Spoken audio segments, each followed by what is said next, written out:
Well, based in Silver City, New Mexico, Victoria Chick is a contemporary figurative artist and early 19th, 20th century print collector. And we're super happy to have her back on Big Blend Radio today to talk about the life and career of Augustus Saint-Gaudens. This is an amazing, amazing sculptor. He is one of the most prolific and revered American sculptors of the 19th and early 20th century. So you know she likes him. He's already in that time zone, that era. And in fact, his home, gardens, and studios are preserved at the St. Gaudens National Historic Site in Cornish, New Hampshire. So everyone, you can see that if you go to the nps.gov/SAGA. You can see the historic site there, and we'll get there on our Love Your Parks tour sometime soon. Hopefully. I know, because we have to. Cause we've never been to New Hampshire. No, and the gardens are really, and the sculptures out there. Yeah. And it's a connection to Abraham Lincoln, and we're doing a whole bunch on that, too. So, anyway, Victoria's article on him will be featured in the April through June issue of Parks and Travel magazine. You can see it right now. If you go to nationalparktraveling.com, you'll see her listed in our expert department there, and you'll be able to see her other articles, too. But even better, go to her website, victoriachick.com. Hey, Victoria, welcome back. How are you? Oh, thank you so much. It was touch and go to get on the phone here, so I'm glad to be talking to you. I know typos of phone numbers can make a change in getting on the air, right? Uh-oh. Right. Listen, who said I was perfect? It doesn't happen. No, it's good to have you back. I mean, I saw this on the National Park Service website, and I had no idea what I got into. Like when I started looking, I was like, well, Victoria needs to see this. So does this connect, since I know you collect, prints from, the 19th and early 20th century, this is now sculpture of that era. Did that connect with you because of the era? Well, there were printmakers doing famous people. So, yes, in some way it does. Of course, 3D is way different than 2D. But it's nice. It's really nice to see the 3D come to life, in a different way than a print does. It's just on a piece of paper. So I really enjoyed looking at that site and seeing him. I had learned about him just in kind of a casual way in an art history class in college, but I really can't say that I had studied him at that time. I just knew he existed. So researching him a little bit was an eye-opener for me. Yeah, that's really cool to know. I mean, and Nancy, when you got into it, go ahead. No, I just think that so many of the people that were born in that era did so many fantastic things that we would be amazed that they did at such a young age. Like, for instance, people who were 14 years old and were ambassadors representing our fledgling country in France. I mean, that's just amazing to me. And St. Gaudens is in that same kind of category to me because he was so young when he started his career. I mean, he was only 13 years old, and he was already considered a man at that time. Well, isn't that interesting? Yeah. I mean, so much responsibility. He's going to school. He's supporting himself. He's turning out work. Yeah, it really is amazing. They used to have that apprentice system where even at 5 or 6 years old, you would start as an apprentice learning from somebody else. They're maybe 2-3 times your age, but they're still really young. Right. Well, that was the big way to learn. I mean, how else were you really going to learn? You might go into your father's business. You could study that close at hand. But if you didn't want to do that, apprenticing was about the only way to learn because you didn't have junior colleges or universities at the time to direct you. And even then, I mean, if you went to get a higher education, it wasn't to get a better job. It was just to learn, for the sake of learning. So a lot has changed in education over the century.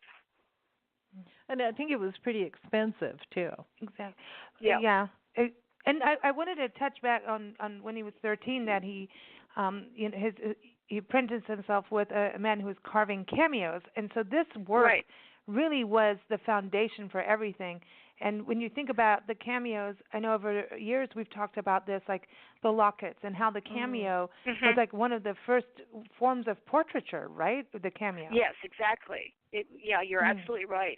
And sometimes the interesting thing there is the materials that were used, because I know I'm familiar with the Wedgwood cameos because my mom had some of those, but they were also carved in agate. So that agate has different layers of color. So they were, that was very meticulous work, carving through those layers in such an exacting way to get a real likeness of a person. Got to be really hard. Yeah, exactly. Yeah, I used to cut silhouettes out of black paper with surgeon's scissors. And I mean, that was hard enough. You're looking at the person and hoping you don't snip their nose off or make it too long or all sorts of things happen. And you have to put their eyelashes in, even though that is not, you can't even see. When you look at a person's profile, you don't see their eyelashes, but everybody expected their eyelashes to be in there. And I was like, you don't have any. Nancy would blow my mind and everyone's mind. She would do it in public and just draw it within. She wouldn't draw it out within just cut it. 2 minutes. It would be, here's your silhouette, and it was crazy. Do you remember? I can remember my mom and my dad and I going to the state fair in Minnesota, and there was always somebody there who did that kind of work, and they did it. It just in like 3 or 4 minutes. It seemed like, in retrospect, As a little kid sitting there, it probably seemed like an hour, but and then it's like if you move, then there goes your nose.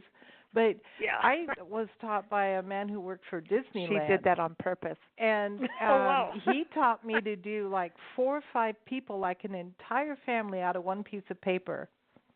Oh my! And and so you'd have to look and sit them all so you could see their outlines of their face, their profiles, and then figure out where you're going to put one of the kids within the block of black paper that is part of their parent's body. It was trippy. Yeah, we did the tour in South Africa, that's what she did, as part of the fundraising thing for the Cancer Association. We would sit there.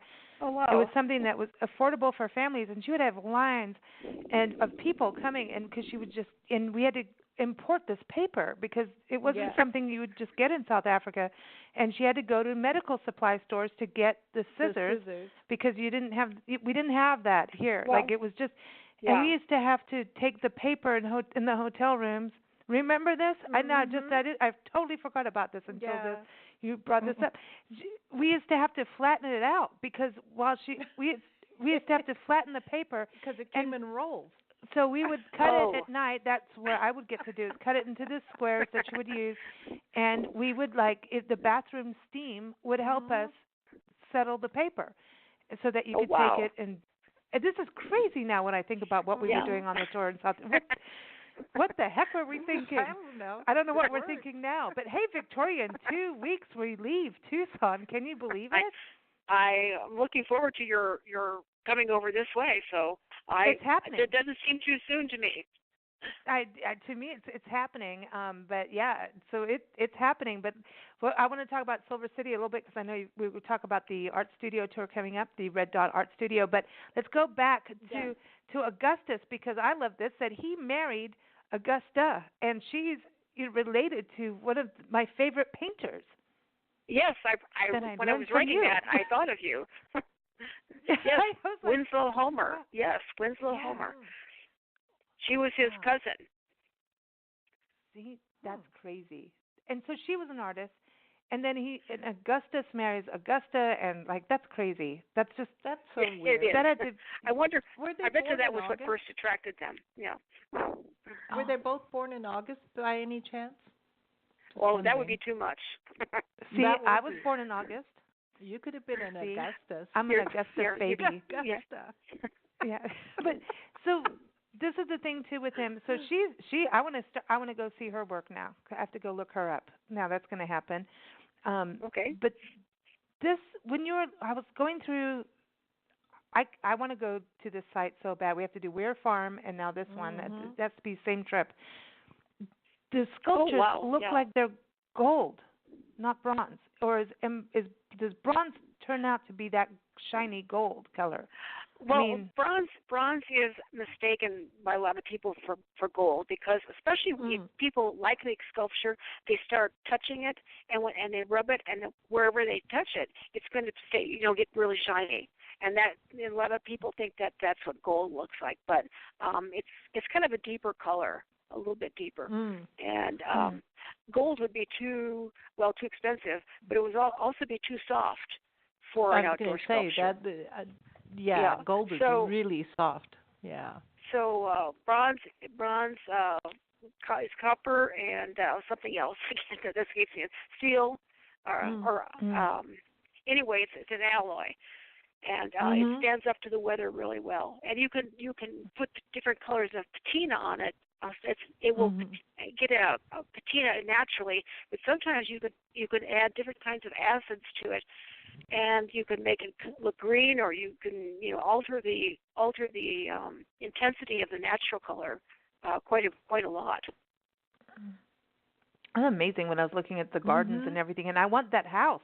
I mean, that's the studio with all the hollyhocks. I want the hollyhocks, man. I know. Yeah. I'm like, I could live in there. Seriously, let me move there.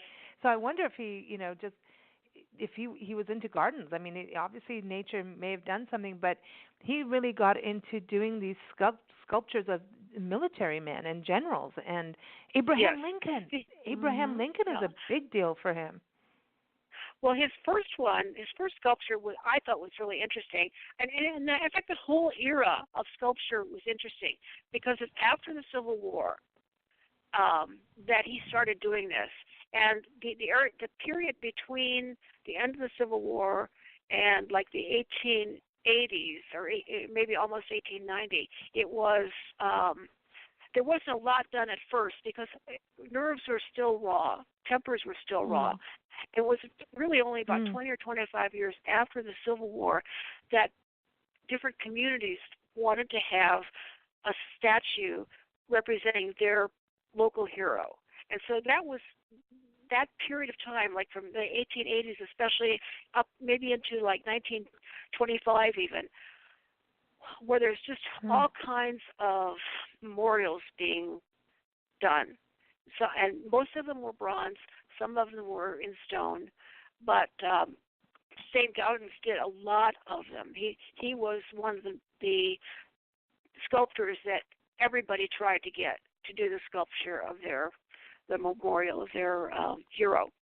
Oh. And his first one, the way he got into that was he did a sculpture, and he was actually still in France at the time. He did a sculpture of Admiral Farragut, and Admiral Farragut when you read about him, he was kind of a real take charge admiral. He wasn't afraid of anything. He was very brave, and so there's a quote that sometimes is still used today called "Damn the torpedoes, full speed ahead," which is attributed to him. Although when he said it, it was like a paragraph long. Damn the torpedoes, full speed ahead is really condensed, but that was basically what he meant. And so he did the Farragut Memorial, and it took him a long time. It took him 7 years to finish it. And finally it got unveiled in the 1880s in New York. And it was so well received that was his fame kind of spread rapidly after that, and he started to get a lot of commissions. The one thing too was the Robert Gould Shaw Memorial. Tell us about that, because you talk about, like, a lot of people think about the equestrian side too, but then this was General Shaw, and he was an abolitionist, and so this was all connected. He was an abolitionist. He was a Union general, and he had the first company of all black soldiers, and they were from Massachusetts. And Saint-Gaudens used to do the Shaw memorial, the depiction of Shaw himself. He had a lot of photographs to use, so he used those to be faithful to the features of Shaw, but there were also in this memorial are many of the people in his regiment.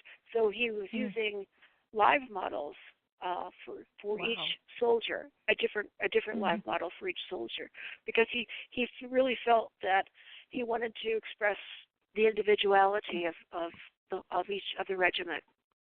It's amazing. That sculpture is really amazing. I mean, it just every movement you can see the uniforms, every movement on the faces. Everybody has their character, their personality, and the way Shaw sits up so straight. Right. But his back is like a board. The you know. message, Yeah, the and you know when you look horse. at that sculpture overhead, you most of us focus on the people, but way overhead there's almost from that covers all these soldiers, and there's this horizontal flying angel, and the angel is kind of got a lot of drapery, very classical looking, and it's like the angel is guiding them into battle. It's almost Greek looking. Because I'm sorry. I think it's a reminder of that these were actually real people. Yes. You know, as opposed to making them all look the same or in a mold or something that he really wanted to say that these are actual real people, and a lot of them I've actually talked to. Yeah. Yeah, it was important. And I think he was that way in real life. I think he responded personally on a personal level to everybody he met. And I some of the other things that happened in his life just made him seem a very down-to-earth, humble kind of person, even though he was very famous as a sculptor. I mean, but then he's doing these giant monuments, and he also accepts a commission to do a 1 cent or stamp. You know. Exactly. Yeah. Yes. I mean, nothing was beneath him. You know, he didn't. He loved working. He loved what he did, and he was willing to do it at various levels, but always for high quality. A 1 cent stamp is really good marketing. It is. Well, yes. He also did a penny coin, but he never did complete the design for that because he got sick and passed away before it could be completed. Yeah, he had cancer. That's so sad. And I think I love the fact that his statues and sculptures are all across the country. And I just didn't know who he was. I didn't know. And I've seen his work in pictures, and just especially, things we've been doing a lot of research on Abraham Lincoln is becoming a very big topic because number one, he's everywhere. And it's like every time I'm doing research, Abraham Lincoln's like, you gotta talk to me. I'm part of this. And he keeps, I mean, it's no joke, he keeps popping up. And Springfield, Kentucky, where we're going, is where his parents lived, and Nancy, his mom, Nancy Hanks, and so Tom and Nancy, and Tom Hanks is related to him, by the way. When we talk about the Hanks, it's really true. They were married in Springfield, Kentucky, and Springfield is the county seat of Washington County, and Washington County is the oldest county in Kentucky, and now before that they were part of the Commonwealth thing. And I don't even get all that yet until I get there. Wow. I'm not quite getting it. There's all kinds of little tie-ins here. There's all these things. But so they're there, and then his Abraham Lincoln Boyhood home is actually part of the National Park Service just down the road in Hodgenville. It has two different parts of it, too, because where they stayed in the farmhouse and then where his boyhood home was. They have a state park in Springfield. You can actually go see Lincoln's mother's cabin, which is amazing, and then Mordecai's house, his brother, and so they have a restaurant downtown called Mordecai's, and so they have all this. But what turned around now, I know you've probably heard of Glenn Burrows on our show, from England, historian, does Norfolk tours. Well, his area, one of his communities, Swanton Morley, is the birthplace again of the Lincoln family. So we have the two direct ancestries, and they're becoming sister cities after Stephanie and Glenn being on a radio show. Go figure. And now, well, that's nice. This whole thing is created over this Abraham Lincoln thing, and everywhere I turn, I don't know, man. I feel like I have to make a documentary on him or something. He's everywhere. But this is how I know these sculptures and statues. You have to get Tom Hanks to be Lincoln. Well, I'll meet Tom Hanks. Oh, I really think the person to do it is Ken Burns. Ken Burns has to do everything. I think you are natural to do this. You know, I mean, you will have covered the 2 continents and many states, tying all these little ends together. Yeah, I'm ready. Put it on YouTube. I'll watch. but that's how I knew about these statues and the sculptures. I was so familiar with them because they keep popping up everywhere. I didn't know who did them. I never. And here's the reality: how many times do we think who did it? Because you're into it. Yeah. And you made that point at the end of your article, which I thought was so important. When the art is good, sometimes we take in the art. Yeah, and it's really common. We walk past a sculpture. We go through a park. Maybe we're driving and then there's a sculpture at a boulevard intersection or something. We might slow down, or if there's a traffic light, we stop and we glance at it. We say who's that statue of? But we very seldom say who did that. Who did that statue? Exactly. Who created it? And I don't know what to say about that exactly. In a way, it's kind of sad not to think about recognizing the artist because we are impressed with his work. Exactly. But it happens, And I think people who do, I think people who do that kind of work are aware of that. They are gratified that people like their work, and they don't really necessarily feel disrespected because their name isn't out in front necessarily. I remember there was a garden in a park in Kansas City, and I knew the lady who created these terracotta sculptures, twice life-size sculptures, and they were going to be dedicated. And she was so self-effacing that she hid in the bathroom so she wouldn't have to be there when her name was announced as the artist. So, I mean, it was enough for her for people to like her work. That's cool. Interesting, man. It really is. And to me, that's what I was saying. What's important. These conversations to me are so important because it brings up this, and what we're doing with the park service, what they're preserving it and telling his story, just like, Right. Weir Farm, I had no idea about all of these. I didn't know this was like all these artists hanging out there, but it seems like the same thing happened with Augustus Saint-Gaudens, that when he said, okay, I'm not well, I'm staying home, people came to him, and it's like artists and musicians and writers somehow create their communities, and they want to create together.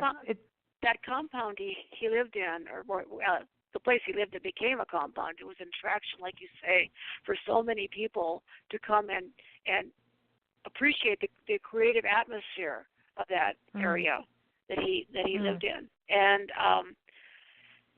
like in some, even really not people that weren't artists, contacted him there too, because like President Roosevelt, Theodore Roosevelt, wanted him to do these gold coins. The double eagle and the the eagle, the $10 gold piece and the $20 gold piece, and he wouldn't think of any other artist. He wouldn't accept any other artist except St. Gaudens to do the design for these coins. And St. Gaudens was so used to doing sculpture that he made the relief of the coin, the first one, too high, so they wouldn't stack. And so then they did another version. They made it a lower relief, and that was a little bit better, but they didn't mint very many of them. And finally, they got it down to very low relief, and they used that coinage for those gold pieces until the price of gold changed to $35 an ounce, and that was too expensive, I guess. You can hardly have a $20 gold piece that is worth $35 because people wouldn't spend it; they'd melt it down. Wow, amazing, amazing. Yeah, that's exactly it. They're like, hey, let's use this instead and get some cash, or use it for something else. And exactly. How many times do you look at a coin of any kind of coin from any country and realize that an artist created that? Created it. Yeah, we're so used to this. You've got sculpture in your pocket, and you don't think of it that way. I know. This is amazing. Yeah. I just saw a thing on Facebook because I belong to this, nature bird thing group, and someone had just put up this whole thing.